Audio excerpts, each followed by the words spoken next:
On certain days, the ocean looks almost too calm, as if it's holding something back, something that makes you pause without knowing why. That morning in Thailand felt exactly like that. A gentle breeze, clear water, families settling under umbrellas, children running across the sand. Nothing suggested that danger was anywhere nearby.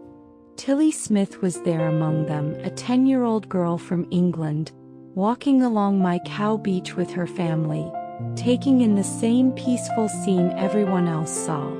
But while the adults focused on the view, Tilly kept her eyes on the shoreline. Something about the water didn't sit right with her.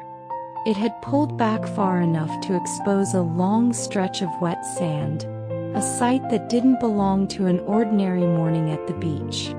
And the surface that remained shifted in uneven, churning motions, as if something beneath it was quietly drawing the sea inward. Most people barely noticed. A few tourists even stepped closer to take photos of the unusual sight. But Tilly felt a jolt of recognition. Just days earlier, in a geography class back home, her teacher had explained how a tsunami signals its arrival before anyone sees the wave. Water retreating. A restless, foaming surface. A strange pause in the rhythm of the ocean. All of those signs were right in front of her now. She tugged on her mother's arm and whispered, "Mom, this looks exactly like what we learned. I think a tsunami is coming." Her parents didn't want to believe it, who would? But the seriousness in Tilly's voice and the unsettling behavior of the sea pushed them to act. They alerted hotel staff. Staff began clearing the beach. And within minutes, people who had been relaxing in the sun were moving inland. Some confused, others anxious, none of them fully aware of what they were escaping. Tilly stood with her family on higher ground, her eyes fixed on the shoreline that had emptied so quickly. Moments later, the ocean unleashed its force. A massive surge of water crashing into the coast with enough power to sweep away everything in its path. But the beach was empty. Everyone had already evacuated.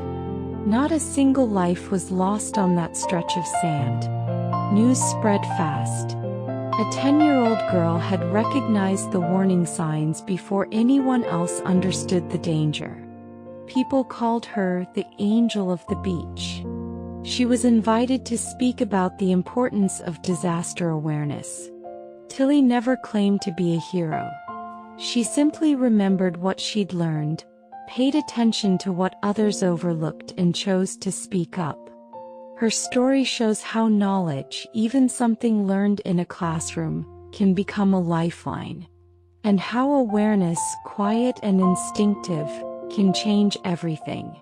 This is the true story of Tilly Smith, the child who sensed danger hidden in a calm sea and helped an entire beach survive because she trusted what she knew.